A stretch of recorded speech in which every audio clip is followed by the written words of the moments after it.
Welcome back to Definitely Not Definitive. I'm Ken. And I'm Bethany. And this is The Legend of Korra, Season 4, Episode 8 that we're checking out today. Yeah. Yeah, let's do it. Let's do it. It's been my honor to bring you news of Korra and her friends over the years. So many heart-pounding moments. Who can forget Oman and his equalist revolution? I know. Then there was that time I covered the Nukta. Sit back, relax, and take a trip down memory lane. Okay, a little different. Ah, the simpler times. Let's toughen you up. Oh, God. Oh, This is no. not going to go well. Woo down! Move down. Mako, how dare you injure the prince? Oh. Royal Highness like a cherry berry lemonade? And maybe some of those sticky dumplings too? Oh, God. She's enabling him so much. But it's not my fault. I was born that way.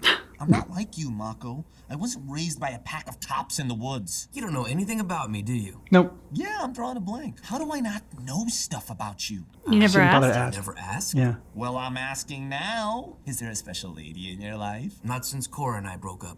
You dated the Avatar? Not only that, he dated a Sami, too. Bolin and I grew up dirt poor. So once I became a pro bender, I wanted it all. But all that changed when I met Korra. Come on, Bolin, we're up. Whoa, that was the first time you met? Kind of rude there, buddy. Not as good as of a recap, like, way as the play was in Avatar. True. That was the best recap episode ever. How could you not see me? I mean, I was Yeah.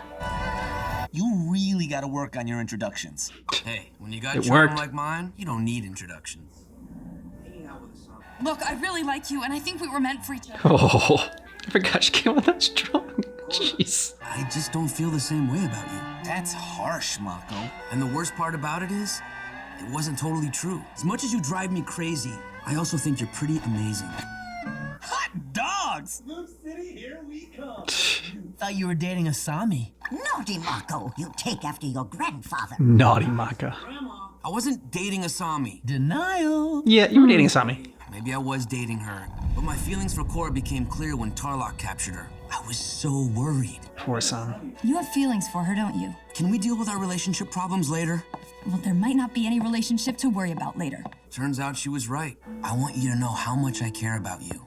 I care about you too. Was that supposed to be you breaking up with her? Yes, that was a breakup. Didn't sound like a breakup. Yes.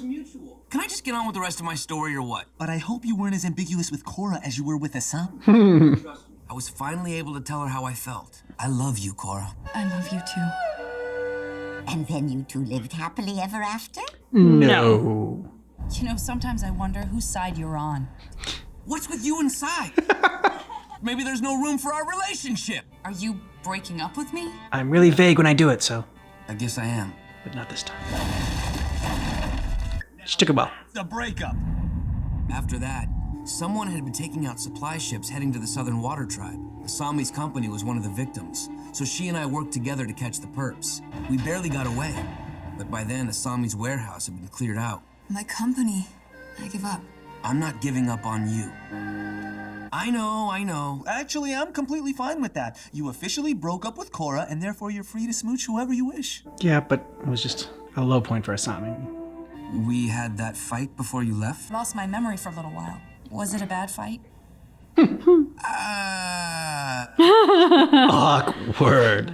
Wasn't that bad. Whoa. So you were back with Asami, but then Korra came back and thought you guys were still together and you didn't tell her you weren't? Just like your grandfather. You know, it seems like you're so afraid to disappoint anyone that you end up disappointing everyone. Ooh, well said. Wisdom. High five! Well, eventually I did tell Korra, but by then she already knew. Why didn't you just tell me the truth in the first place? I know I should have, but I didn't want to hurt you all over again. I think we both know that this It's never gonna work. doesn't work. For real this time. For realsies. I had to figure out who I was without a lady in my life. Yeah. And you're actually really cool. To need distance from women, because I have so many all over me all the time. Anyway, Gloss over that. Korra showed me the importance of putting others before myself. She continues to inspire me. That story is amazing, and I really learned something. Realize that ladies are complicated. No offense, Grandma. None taken. I better just... You could never offend the grandma. Ow! Oh, right in the face. I thought you might be cold out here. You're so sweet. Thanks. Are you okay? You seem out of sorts. Well, she did lose an entire city.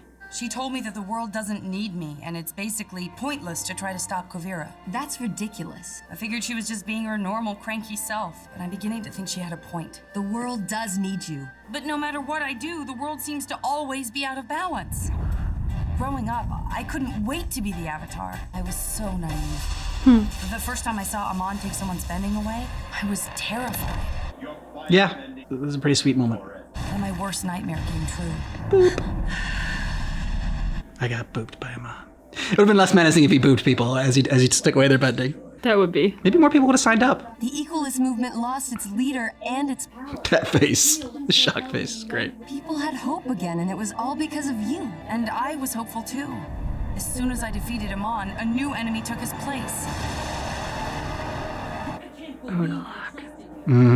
Because of Unalaq, I betrayed Tenzin. Betrayed Tenzin, saved his daughter's life. Yeah.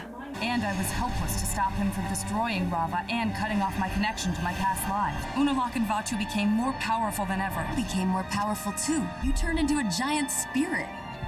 And opening the spirit portals turned out to be a good thing. You brought back Yeah. the airbenders and caused a positive shift in the world. Yes, but Zahir got airbending too. If it weren't for Zahir, the Earth Queen would still be alive. Well, the Earth Kingdom was kind of still in crisis because she was a terrible queen. Yeah. It's just another terrible person in power. It's true, there will always be new conflicts and enemies to face. But the important thing is to learn from your enemies. Yeah. When you first came here, you were hot-headed and a bit selfish. But you've matured into a thoughtful young woman who puts the needs of others before herself. You're an inspiration to the world. Thank you both. I know this Kuvira problem is only going to get worse, but no matter what happens, I'll always try to restore balance. There you go. Yeah, especially when you have a beautiful sunset like that. That's when I made a solemn vow never to eat bark onion soup again. Ugh, I can still taste it. Oh, yes. Let Varric tell the story. I spent the last few hours tuning out all these incredibly boring stories. Hey! All the while mentally composing the most exciting Yes! Bolin as Nuktuk, hero of the South. The incredible true story of Bolin. Yeah! The story of Bolin begins in an exotic port of call. A wise sage, the richest merchant in the world, and a handsome devil all sit on a single pillow in the handsome living devil. room of a luxury yacht. They're all the same man, me!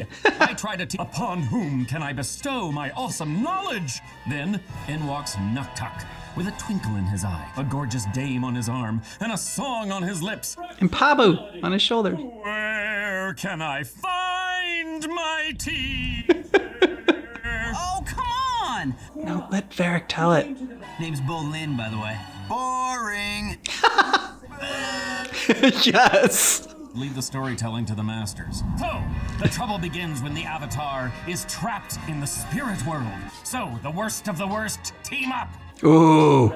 Nice. Wait, Zahir didn't team up with Vatu? How would that even happen? How do you think? Hello. Oh, wow. Glad I caught you at home. Very funny. Like I can leave this stupid tree. Let me conference in. Amon! Oh, yes. Totally in for taking out Bolin. He's way too powerful and awesome. But can we please not include... Not include who, Amon? The evil Unalaq! The diabolical but incredibly boring and unpopular sorcerer. Yes! The heir to a vast Earth Kingdom fortune. Opal, so smart and caring.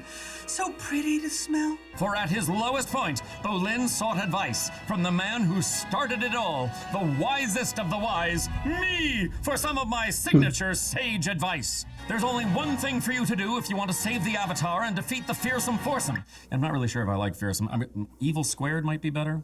Evil square. Like fearsome foursome. Works. Yeah. Okay, guys, I think we finally ditched him. I'm still on the line. So, about that evil plan to destroy Nuktuk? Hello? Anyone there? Opal realizes how much she loves Bolin, and she kisses Bolin. Ooh. Passing on the airbender power of flight. And when Juji shoots his laser eyes at the evil Unalaq, the beams accidentally fly into the magic spirit doorway. But thankfully, Bolin's spiritual mojo is so strong that he attracts the queen of the fairies. Bolin turns Unavatu into magic dust. And that's where the stars come from. Oh god. The end. Yep. Great story. It didn't make any sense. What about Zombie Amon? What It was happened amazing. to him, huh? Are you guys crazy? Never let the truth get in the way of a good story, kid. Varric should have been telling all the stories. He was great. Yeah. I think like one of my biggest takeaways from this is just the importance of perspective. Because like Bolin is so down on himself right now. Korra is so down on herself. And they're so focused on what they've done wrong or how they didn't succeed. And they're not seeing the other side of the coin and all of the times they've done good, you know? And so it's like, it just makes you think of like poisonous self-talk. Like you can talk to yourself in a very toxic way that makes you feel small and insignificant and useless and like terrible, terrible things. And, you know, over time that really sinks in. But if you remember to like at least have a balanced perspective, like Korra can't bring balance to the world right now while she herself is not balanced. And it's very clear from how she's looking at her own story that she is not balanced. You getting a lot more out of it than I did. I was just going to say how awesome the villain talk was on the phone. Oh, that was so conference great. call. That was hilarious. Easily the best part of the episode. And I love just how much they dumped on Unalaq. Yes. Just like, and kind of like making fun of themselves as well for writing. It's just like, definitely the most boring villain of all of them. And I'm so glad I caught you in your tree. Yeah, I can't get out. So yeah. And just the way like Zahir was calling them. I don't know, like just like their voices and yeah, how silly it was. It was great to see because, you know, they're such like menacing characters. I mean, Zahir, like Korra is still scarred from what Zahir did to her and Amon was terrifying. And so all these scary characters and like they're just made ridiculous by having this like little phone call that they're having, conference call. Yeah, their own conference call. Yeah, so that was great. Other than that, yeah, I mean, it was just like a recap episode, not as good as the recap episode in Avatar: The Last Airbender. That's the best recap episode ever. Yeah, I mean, I think this is more in line with like what I expect a standard sort of like recap kind of episode to be. It's just a shame that this comes after Avatar because like Avatar set expectations so much higher because they exceeded expectations with their recap. Yeah, I mean, Avatar's was kind of more like in line with what Varric was doing and telling his. Like, you know, they found out some creative ways with like the little like avatars like popping up or whatever, like the emoji or whatever thing, like characters that they had and the bubbles and the grandma was kind of fun, but saying like, you know, how much Mako's like his grandfather. But like Varric even kind of retold a little bit of what Korra had retold. So if they just would have had Varric tell the whole story, I think it would have been, or they just kind of didn't even need Korra because like Korra's also talking to Asami who like kind of knows all this. Yeah, that's true. But you know, getting Korra's perspective. Yeah. What I really like liked, I said, like you got more out of it, the fact that like she's getting down on herself. So I really liked how Asami handled that though, because like for all of the negative self-talk that Korra was sharing out loud for I imagine the first time, Asami was right there to be like, yes, but like